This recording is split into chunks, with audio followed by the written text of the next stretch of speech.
Hello, I'm Michael Kurland, CEO and co-founder of Branded Group, an award-winning facility maintenance and construction management company that services multi-site commercial properties such as retail, restaurants, healthcare facilities, and educational institutions. Welcome to the Be Better podcast. Each week, I interview thought leaders from a variety of industries who will share their stories and the lessons they learn as they strive to be better for their clients, partners, employees, and their community. Are you ready to be better? All right, and welcome to another episode of the Be Better podcast. I'm your host, Michael Kurland. Joining me today, very special guest, Dr. Gillian Mandich, who is a happiness researcher. Gillian, welcome to the show. Please tell the audience a little bit more about yourself and what you do. Hi, thank you so much. I'm really happy to be here. And like you said, I am a happiness researcher. So usually when I tell someone that, the first thing that happens is they kind of like look at me strange and they wonder, like, is that a real thing? I can tell what's going on in their heads, right? And maybe you listening were one of those people. But essentially, just like a physical activity researcher studies physical activity, or a nutrition researcher studies nutrition, a happiness researcher, such as myself, studies the science of happiness. And well, this is a relatively, compared to other fields, new field. There is a continuing and significantly growing body of work looking at the signs of happiness. How do we actually become happier? Because one of the things that we know is that, yes, there's a genetic element to happiness, and there's an environmental aspect, which all of us this past year can really appreciate the effect of the environment on our happiness and our mental health. And then there's another significant component, and that's the piece that's up to us. So that's our thoughts, our actions, and our behaviors. So my work focuses on that aspect of happiness and looking at what can we do to cultivate more happiness in our life. That's amazing. I love everything you just said. I have to ask you though, how did you get into becoming a happiness researcher? I mean, I know, speaking for myself, I went to school because I wanted to study sports management, and my parents were like, yeah, you're never going to make anything of yourself. Be a doctor, be a lawyer. And I think I've done okay. So how did you stumble into, or maybe not stumble, tell us the story of how you became a happiness researcher? Yeah, this is such an interesting question, because it's not like when I was in high school, I sat down with my guidance counselor and I said, when I grow up, I want to study happiness. That was not the case at all. I actually wanted to be a university professor growing up. My mom is a university professor, and I always thought she had such a really great job because she had a lot of flexibility. She was home. She was able to come to, my soccer games. And just like my mom, I was always a very curious person. I love asking questions. So I went to school, and my master's degree I actually did in child and youth health. And I was studying childhood obesity. So I was looking at parent and family-focused interventions to address childhood obesity. And as I started getting into the literature, realizing that over the long term, and especially after childhood obesity interventions are done, a lot of kids and families go back to baseline. So as soon as you remove the intervention, you're not seeing those same positive changes anymore. And so I started looking into the literature, and I said, okay, well, what else matters in terms of our health besides, physical activity, besides nutrition? What are other factors that are at play? Because my area of focus has always been health promotion. I believe that we have one shot at life. And so I really am so focused on how do we make the most of that? Whereas a lot of research, especially in the medical fields, tends to be what's wrong and how do we fix it? Where I am most passionate and interested in is what's going right, how can we learn from that, and how can we make that better? And so I, like you said, I literally stumbled into happiness research just digging around in the literature. And I started reading all of these articles that were saying, happiness and health are highly correlated. And when you compare happy people to unhappy people live longer, they have lower rates of cardiovascular disease, they heal faster from injury, they have stronger immune systems, they're more collaborative, more cooperative, more creative, better problem solvers, and the list goes on and on. And so I thought, you know what? This, to me, seems like such a fun field to study. And so midway through my PhD, which is in health science, I switched topics from researching childhood obesity into researching the science of happiness and focusing, like I said, on that part that's amenable to change. Because just like obesity interventions are looking to promote health, my happiness interventions had the same goal, health promotion. We just came at it from a different perspective. So much great information right there. I'm glad I asked that question. I am amazed. So I have so many more questions. I'm just going to start firing them off. Yeah. So what does a happiness intervention look like? So the first one that I ever did, what I did was I recruited undergraduate students at the university that I'm at. And this is quite commonplace, especially this was for my PhD dissertation. And so oftentimes you'll recruit university students. And if you are listening, you've ever been a university student, you know that you're recruited all the time because it's just oftentimes in terms of accessibility of a population. And so what we did during this intervention was every week for 4 weeks, students registered. And before I even get into what happened, one of the things about this first intervention that really was shocking to me was that when I did my power calculation, so before you do a research study, you figure out what kind of sample size you need in order to get good enough statistics to get significance potentially at the end of your study. And so when I did my sample size calculation, I figured I needed about 50 students. And so what I did was you can apply through the university to send out like a mass email to all the undergraduate students. And with that one email, we had 1,322 students respond that they wanted to be in the study. So I got to ask you this though, were you like, oh crap, like what do I do? Or were you like super excited or a little bit of both? A little bit of column A and a little bit of column B because, well, I found it very exciting that there was such interest. At the same time, when you apply to do a research study, you go through an ethics board. And so before you even actually start to recruit, you have to get approval for every single step along the way, including what your sample size is. And so you always go a little bit bigger than what you need because you'll have dropouts along the way. But I definitely did not have approval for 1,300 students.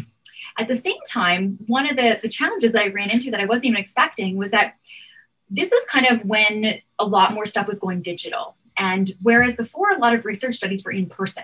So it would really, the limiting factor would be the researcher's time or the research assistant's time. With my intervention, it was completely online. So what I did was I had a course, essentially, just when the students would go in and they pick whatever course they were going to that day, my study was a course. And so each week they would go in and watch videos that taught them skills that were highly correlated with happiness. So besides me basically admitting them into this course, if I had 100 students or 1,000 students, besides a little bit of administrative work, there really wasn't a huge leap in terms of the work on my end and the research assistant's end in order to get them in the study. So we had to explain this to the ethics board, who was not really understanding because at the time this was a very new thing to do.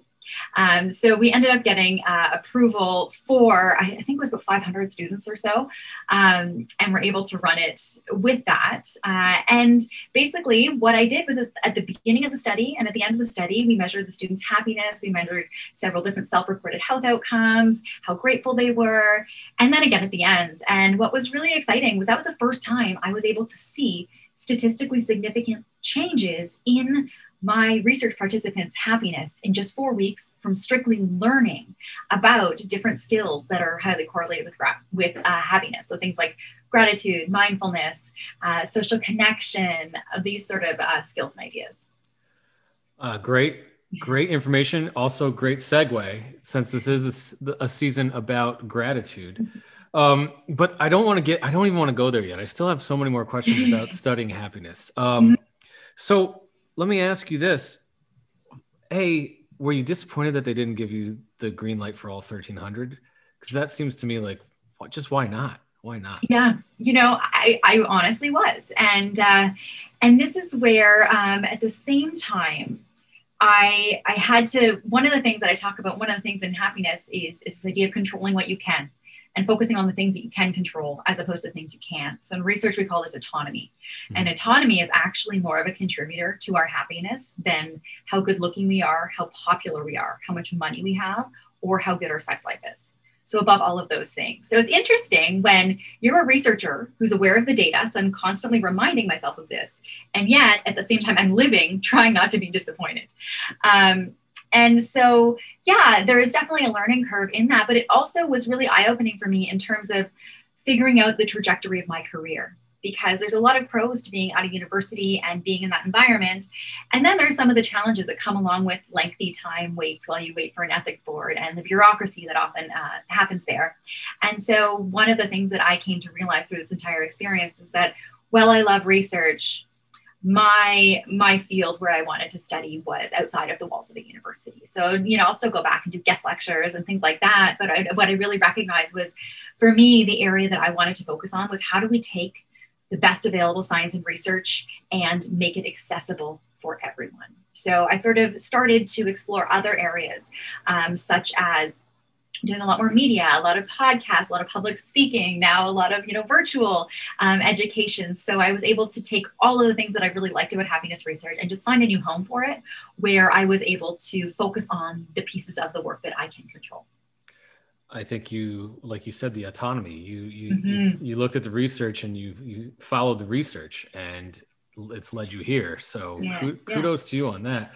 Well, I just for your reference, my dissertation in college was, do pending free agents perform better the year of their contract year or not? And it was really, really, really hard to find sample sizes on that back in 2001. And the answer is yes. I was going to ask, what was the answer? The answer is yes, but just barely.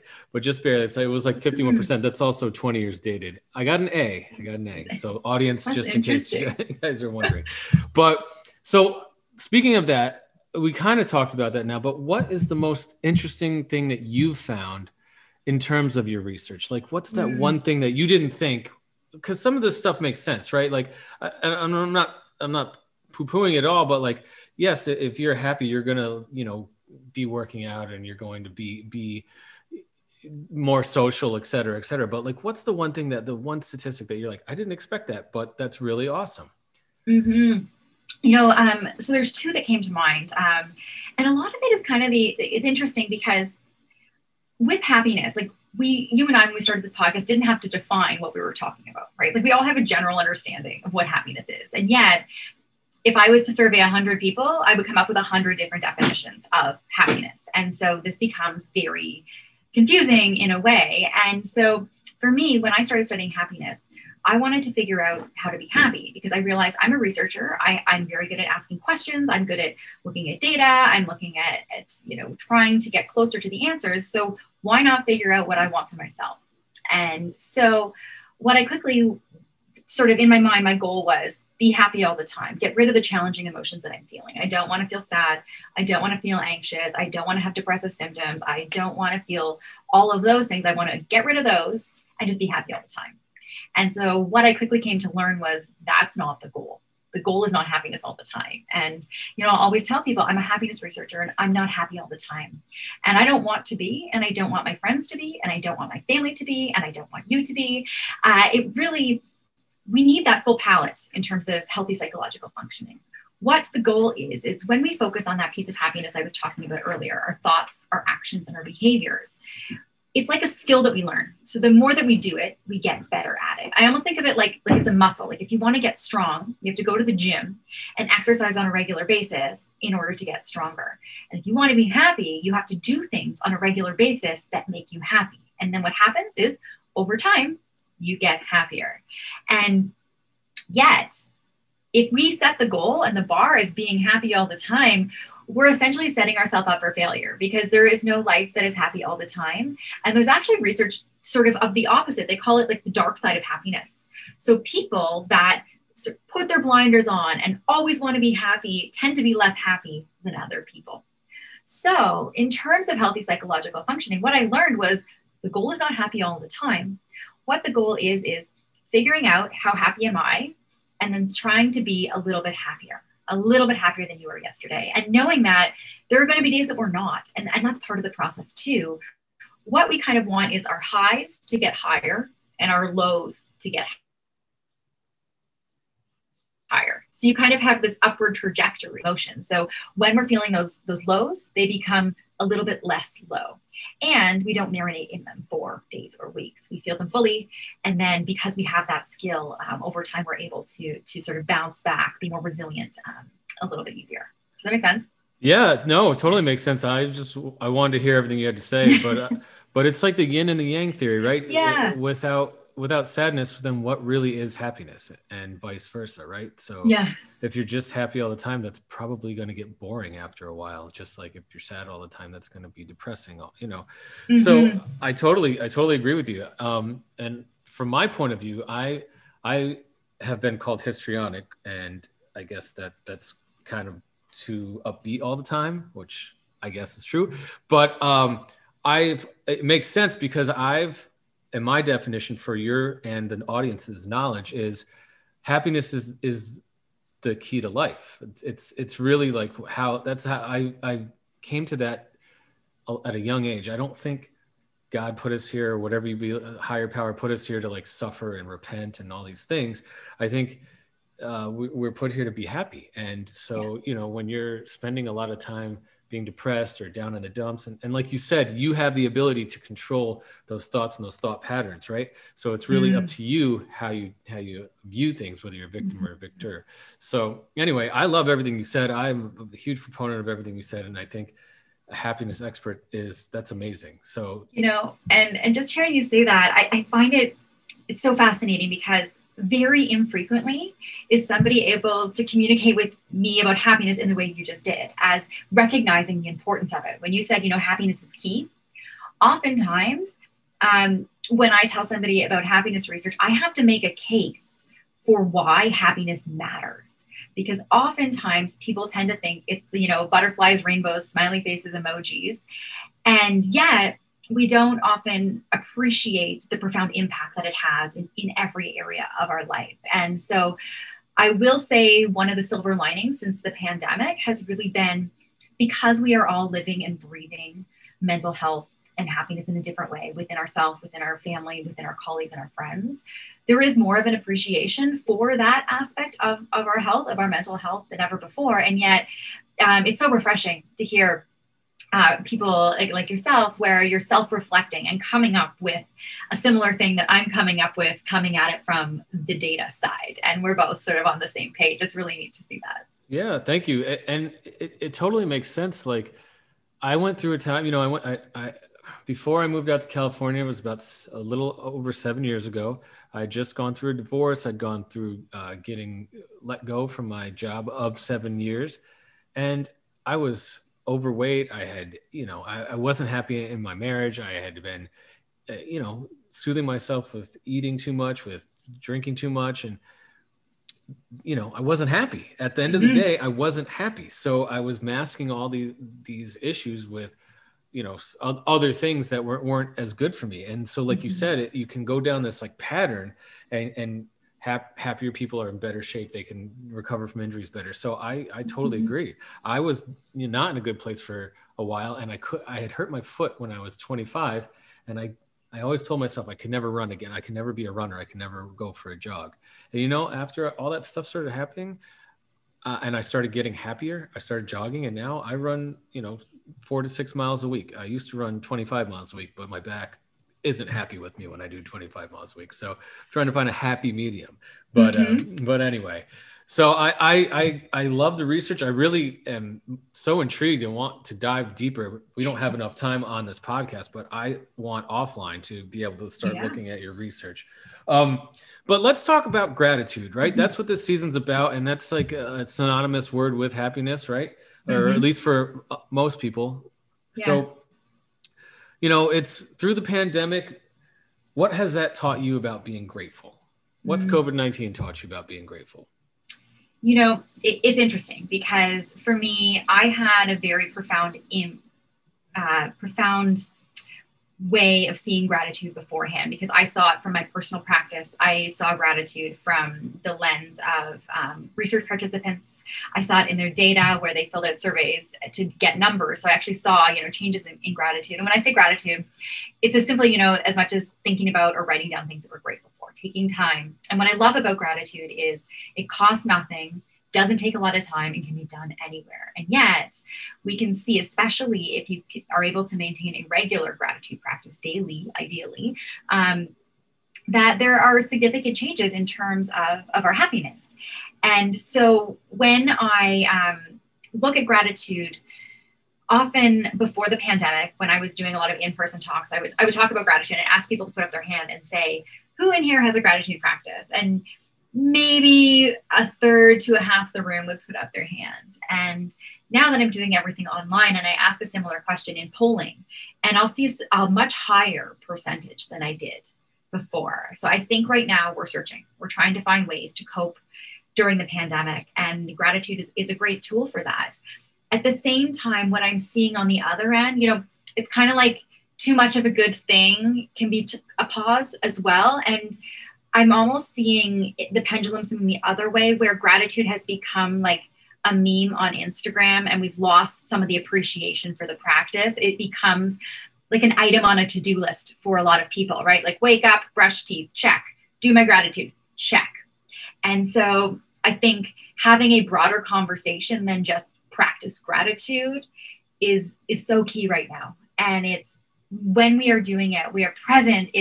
We're taking away any of the distractions. We're, being as specific and detailed as possible. We're mixing up the things that we're grateful for. We're sharing them with other people when we can. We're trying to really savor that practice as opposed to having it be an item on a to-do list, which, it can be happening a lot right now. I totally agree with you. We've had a couple other guests on this season, and that's the one thing that I keep hitting home with too, specifically for me, is I was gratitude journaling. Mm-hmm. And I hit a block when my dad passed away, and I have still not written in the gratitude journal, and it's been about 4 months. But the good news is, audience, I did go visit my father and wrote a nice little note and left it on his tombstone. So that got the block. That's the block. It was a gratitude note. So that's the block. And he also always wrote me letters. He didn't believe in email or text messaging. So I would get letters in the mail. So I left him a letter on his tombstone. And that, I think, has released the block. And I got my gratitude journal in front of me right here. And I'm looking forward to diving into it probably after this, because I'm real grateful for this conversation. I've totally digressed though. And the point of what I was going to say is I think that you nailed it. Like, some people have just turned gratitude into like two things: a checklist to do. And when it becomes a checklist to do, then you're just journaling to journal. You're just, doing whatever your gratitude practice is just to do it. And that loses its effect on you. Mm-hmm. And that's what you're doing it for, is right. So if you only do a gratitude journal once a month, but you really get something good out of it, that's just as good as if you do it every day, right? Exactly. Making it your own personal practice. So for some people, they want to practice in the morning, some people in the evening. Like you said, maybe someone wants to spend an hour on Sundays reflecting on the gratitudes I think, as opposed to it being this cookie cutter, you see a meme on Instagram, what are you grateful for? Taking it and making it your own. Just right. Like for each and every one of us, there's no formula for happiness. Each and every one of us has a different formula, and we may have things that are similar and things that are different. It's up to us to figure that out. And I think it's also up to us to figure out for ourselves, how can I bring gratitude into my life in a way that is meaningful to me, in a way where I am appreciative of it, where it doesn't become just going through the motions or ticking off an item on my to-do list. I love what you said. An audience, I really want you guys to pay attention to that. It's what works for you. So if you're new, starting a gratitude practice, if it's once a month on a Sunday, if it's every Sunday, if it's every day, and if it is a meme on Instagram and that is where you get your gratitude, then do it. No one's saying don't do that, but just do what works for you and just be consistent with whatever works for you, I think, is the best advice. Yes, that word consistent, I think it is absolutely critical to this conversation. I'm so glad you said that, because I think, especially when, if you're listening right now, you may be so excited to start a gratitude practice after listening to the podcast. And maybe it's not realistic for you to do it every single day. Maybe right now, especially you're working from home, the kids are home, it's not going to be something that's realistic. Then you're not going to be consistent. And so you're better off to start with what's realistic, knowing you can always build from there, and not the opposite, where you have these very optimistic but potentially unrealistic goals, because when you don't reach that, you end up feeling worse, and some is better than none. And so I think that's a big piece of the equation when you're asking to. So I really love that you said that. Yeah, I got that from my acupuncturist. I went to him started going to him a couple of weeks ago, and he was like, you're dehydrated and you need to drink 100 ounces of water a day. I don't know what the equivalent of that is in Canadian. Is it I don't know, like 30 liters? I don't know. but so he said you need to do 100 ounces a day. And I was like, I can do that. No problem. I'll do that this week. And he's like, no, don't do that because you'll fail. And then you won't want to keep doing it and you'll just give up. So let's start at 48 ounces. And I said, okay, I can do that. And guess what? I nailed 48 ounces and now we're up to 70 ounces or something like that. So, and I've nailed 70 ounces all this week so far. So yay me. But so let's dive back into the gratitude. We were just talking about other people starting their gratitude journeys. How do you personally practice gratitude on a daily basis or weekly or monthly or whatever your consistent frequency is? Yeah. So I have I've tried a lot of different things. So one of the things about being a happiness researcher is I like to try a lot of things that I read about in the literature within myself. So I have in the past done a variety of different gratitude practices, things such as having a gratitude journal. I've used the app. The app can be great if you're starting to learn a habit because you can set it to send you push notifications so you don't forget. Because sometimes when people want to keep a journal, it'll be out of sight, out of mind. So if you do have the journal, you're leaving it out. The app is really great. Where I'm at now, I'm actually trying something new where I have an alarm set on my phone for the afternoon, in the middle of the afternoon at 2:22. And my phone goes off. And when the alarm goes, you know how you can put like a little message in your alarm? Sure. So mine says, what are you grateful for today? And then, or pardon me, who are you grateful for today? Not what, who. Because I think about that. And then whoever popped in my mind, I either send them a text, send them an email, leave them a voice note, pick up the phone and call. Remember when we used to do that? What's that? I know. Because one of the things that occurred to me when I was writing in my journal was I might think of how wonderful my friend was that I had spent some time with virtually in these day and age the night before and how much it inspired me or how touched I was or how connected I felt. And I'll write about it and it's so nice. And then one day I thought, wouldn't it be nice if my friend knew about that? And so this is the practice that I'm trying right now. I've been doing it for only a couple weeks, but I really like it because what it's doing is it's sort of taking the practice one step further by sharing with somebody. And so not only am I getting the benefits of actually taking the time to reflect, when we share with somebody else, that feeling of connection can contribute even more to our happiness. And think about if you were on the other side of that, out of the blue, someone sent you a text and just said, I really wanted to appreciate the conversation we had yesterday and your insight into X, Y, and Z, whatever it is. You would feel so great if you got a text like that or an email. And so oftentimes when we do nice things for other people, we see this sort of positive feedback loop where I feel good and they feel good. And so in terms of right now, things that we can do to make a difference in the world and how I can incorporate gratitude into it for myself. That's what I've been trying. And so far, so good. I love that. That's a great little practice. Oh, sorry. I got an editor. So all good. The dog just, he sees someone coming up the house and he goes. What kind of dog do you have? A little Jack Russell Chihuahua. We think he's a rescue. He has like no clue where he is. So, all right. So we were talking about, I just totally lost my train of thought. My alarm that goes off. Yes. Okay, cool. All right. 3, 2, 1. So I love that idea of just sharing with someone because of your alarm. We've gotten so many good tips on everyone's different like gratitude practice on this season. And that's another one I think I'm going to have to put in my back pocket for a rainy day, such as today. So I want to ask you, we've really kind of talked on the ancillary parts of it, but you've done the research. Why is it important to show gratitude? It really, gratitude is highly correlated with happiness. And, I think we started at the beginning, we did start at the beginning of this call talking about how happiness really has a profound impact in so many areas of our life, from our physical health to our mental health to our relationships. So if we're looking at how do I improve an aspect of my life that has far-reaching impact in so many other facets of life, happiness is that. And so we look at, okay, well, how do I increase my happiness? One of the most low barrier, potent, significant, meaningful things, highly correlated, is gratitude. And so for me, gratitude in and of itself feels good. And then the byproduct of that is that we are happier. And if we choose to be grateful, the other thing is what we focus on tends to expand. And so we have this negativity bias in our brain. It's hardwired in from an evolutionary perspective where we tend to focus on the negative things and not so much on the positive or the good. And what gratitude does is it gives us the ability to rewrite that story, to start looking for more good. And the more good we see, the more good we see. And so I really believe that from a personal experience of life, that we all get one shot at life perspective.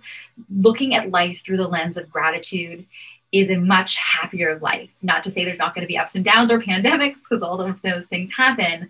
And yet when we look at all of those situations through the lens of gratitude, it helps us to be more resilient, to be happier. And so, when you think about how do you want to choose to live your life, like you said at the beginning, like what can you control? This is something that we can, costs nothing, does not take a lot of time, and really can have a meaningful, significant impact on life and our health as well.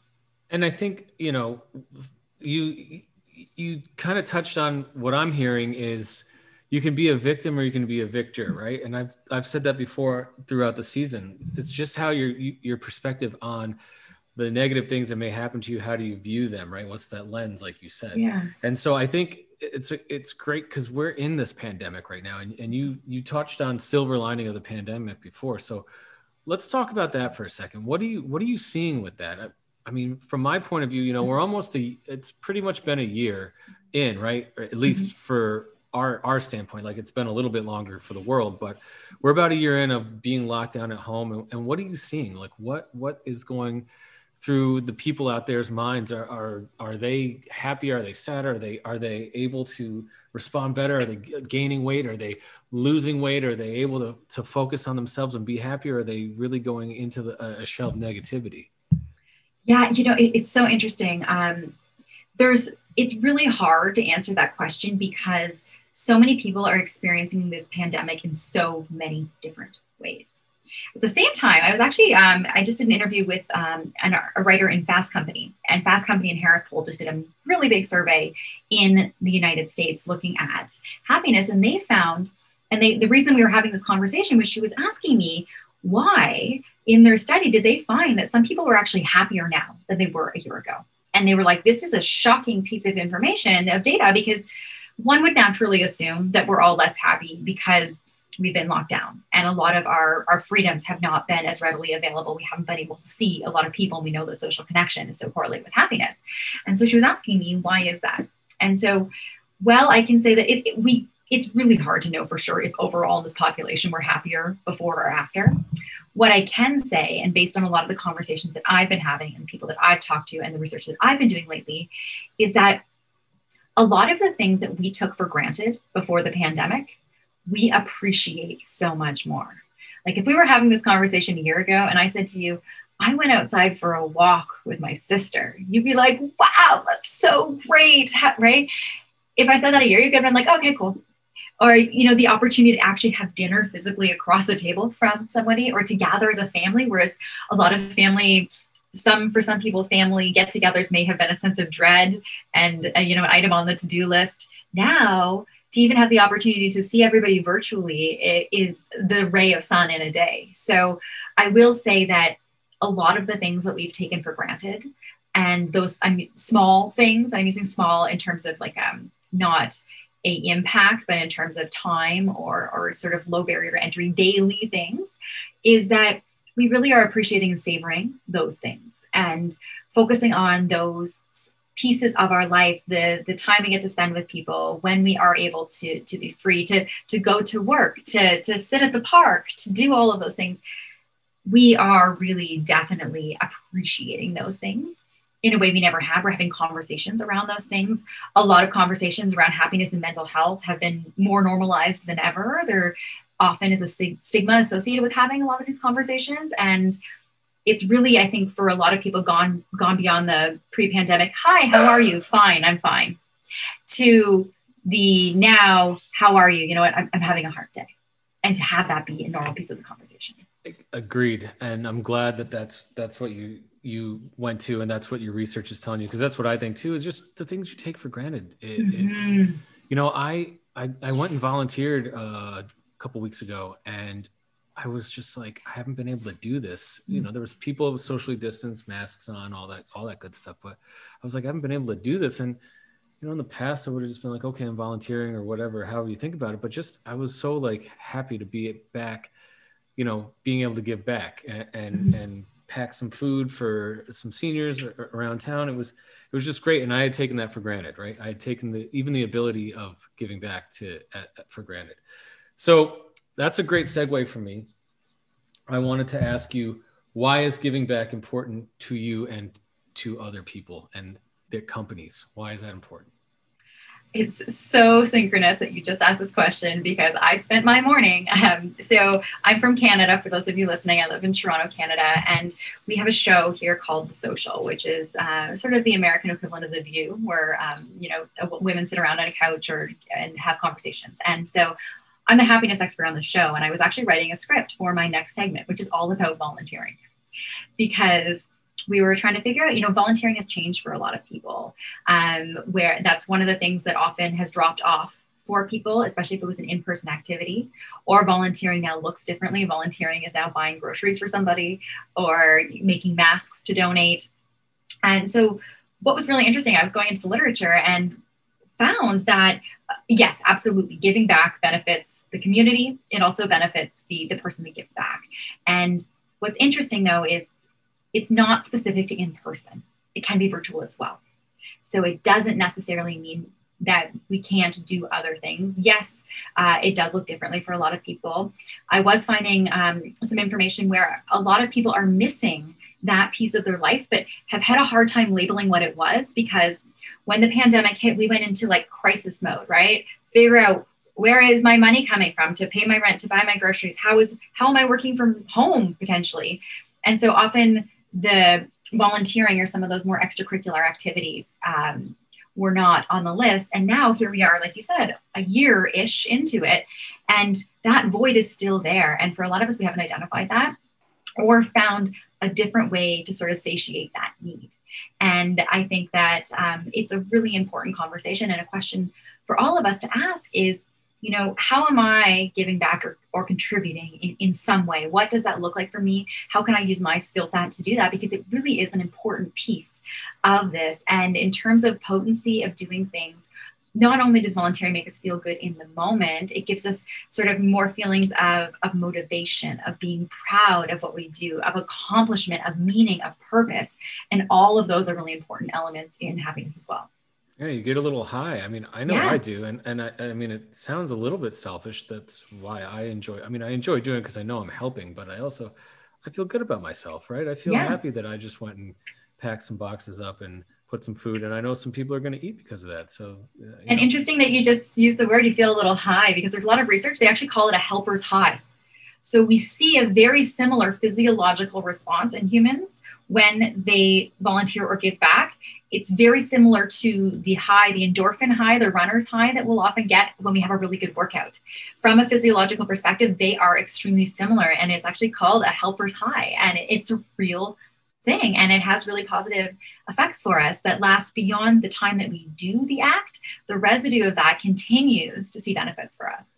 I believe it, and I guess I'm addicted to running, working out, and helping. So I'm better at that than other things, right? Absolutely. Well, Dr. Gillian, this has been a great conversation. I've really enjoyed it. I hope the audience has too. I like to finish the conversation with the same question to everyone, but it's not going to be fair for you because you already are an expert. So the question is, what do you consider yourself to be an expert at, and what advice do you have for the audience to become an expert at said thing? Okay, so I'll take happiness out of the equation since we were talking about that. Fair enough? Sounds good. Okay, so I'm not even kidding you, I'm an expert at jigsaw puzzles. This one here is the one I'm going to be starting tonight. It's a periodic table. I'm very excited. My business partner is jealous. He loves things like that. Go ahead. When the pandemic first hit, I started looking for ways that I could do things that weren't on a screen. and I started jigsaw puzzling, and I have like a whole system. I have boards, and I do a preliminary sort by color. I sort at the edges. I find the corners. I love jigsaw puzzling. And I think I've been reflecting on why is that. Not only did I go to the literature and realize that it's, doing jigsaw puzzles is very connected to productivity, mental health, happiness. It really can help us to downregulate. It's an activity to do that is not on screens, which is a big one these days. I don't like to do the really hard ones where it's just like mountain and water. I like to do ones that are a little bit more fun, where you make some progress. But I definitely, I think that for me, what I have become an expert in this past year, I can do a jigsaw puzzle in a night. Over Christmas, I was doing so many jigsaw puzzles that I calculated it out. And if I would have had to budget every month at that rate, granted, I took time off work over Christmas for the first time in a very long time. And I would have been spending $600 a month on puzzles. That seems like an addiction. Yeah, right. So what do you do with them when you're done with them? Do you just break them all down and put them back in the box? It's so anticlimactic. Yeah. I'll usually film like a slow-mo video of me like crumpling it, putting it on my Instagram story. And then here's a really good tip. If any of you are listening that are jigsaw puzzles, I just learned this. Once you're done, get a large like Ziploc bag and put the pieces in the bag before you put them back in the box, because that way sometimes the puzzle pieces will slip out the sides. So this is a good way to keep it contained. So I will share my puzzles. So I live in a condo, so I don't have a ton of storage. My storage locker's actually got a lot of puzzles in it. So I will give them away to friends, family. We'll trade puzzles. I'm in a puzzle chat on WhatsApp. Oh, man. So yeah, I basically just break them down and give them away. I got a buddy. He like glues them and frames them and hangs them in his man cave. And I'm like, that's the total opposite of that, right? So yeah, I would run out of wall space in my condo at this point. I do so many. Well, Dr. Gillian, it has been great having you on the show. If the audience wants to get a hold of you, how can they do so? Yeah, absolutely. Just head over to my website. It's GillianMandich.com, and it's Gillian with a G. So it's GillianMandich.com. And my handle on all the socials is at Gillian Mandich, at my name. So, and there's a contact page on the website if you have any questions, want to get in touch, or socials as well. This has been so fun. Thank you so much for having me. Yeah, thanks for coming on. And audience, until next time.